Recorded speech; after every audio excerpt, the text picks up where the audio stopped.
Елесу Әдемов, сіздерді республикамыздың айтулы мерекесі республика күнімен шын жүректен құттықтаймыз. Бостандық пен еркіндіктің бастауы болған бұл күнде сіздерге бақыт пен бақ-дәулет ырыс тілейміз. Қазақстанның тұрақты дамуы мен кемелденуі жолындағы бастамаларыңыз сәтті, еңбектеріңіз табысты болсын. Еліміз аман, жұртымыз тыныш болсын. Мен Тұрсынбаева Абай атындағы орта мектебінің 9-шы сынып оқушысы. Сіздерді келіп жеткен республика күнімен құттықтаймын. Еліміздің мәртебесі биіктеп, мерейі өсіріңіз.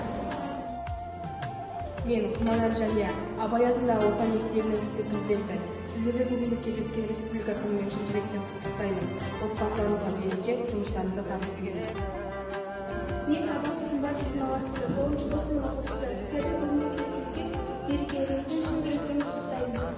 Сіздерге отбасыларыңызға бақыт, деніңізге саулық тілеймін.